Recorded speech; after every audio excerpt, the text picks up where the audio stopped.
Our brain is not designed to handle empathy, concern, and love for millions of people at the same time. And I'm not being dark. I'm just saying we're hardwired physiologically to not be able to handle this much human empathy. And it overwhelms us.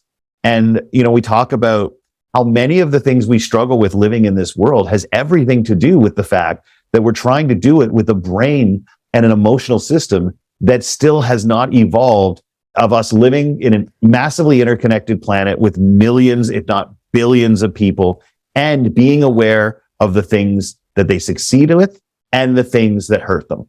Our brain is not able to deal with the fact that millions of people are hurting every day. And that's hard as a result. It also means that we're constantly trying to adapt our behavior to live in a world that our brain is and our body is not actually physically set up for.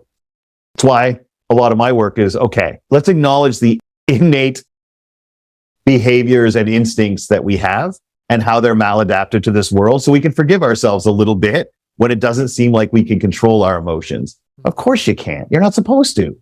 Like, you're supposed to feel afraid. It kept you alive for 20,000 years. You're supposed to feel jealous. It kept us alive for 20,000 years. Unfortunately, the last 500 or so, emotions that hijack rational thought aren't really that well adapted to a much more evolved technological and social world.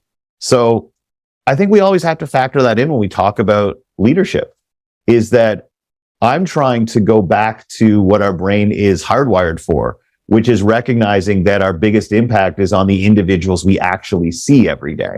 So how do we manage to live a village world in a wildly interconnected internet world at the same time, right? So how do we mix those two things together? And how do you forgive yourself for setting boundaries on your empathy bank? I don't know how you do it. You're identifying the fact that there's cynicism in the world and there's darkness in the world. Even in your intro, that the world is still a good place. The world is still an amazing place. You know what made us stop thinking that is how much broader our knowledge was of what other people were facing. And so what we need to try to be able to do is forgive ourselves for the fact that we have a physical, intellectual, and emotional capacity cap on how much we can care. And I hope no one's like, oh my God, no, that's an unlimited how much you can care. Yet, no, there's not. And everyone I know who has not been able to come to grips with the fact that we're not capable of caring for everything really struggles. Our ability to say, I want to care about everything. I want to make a difference everywhere. I want to have impact in every opportunity I can. It's such a noble thing to do. However, it can destroy you. And I think it's important to go into your efforts to make the world better with an inherent forgiveness for the fact that you will be ignoring someone who needs you.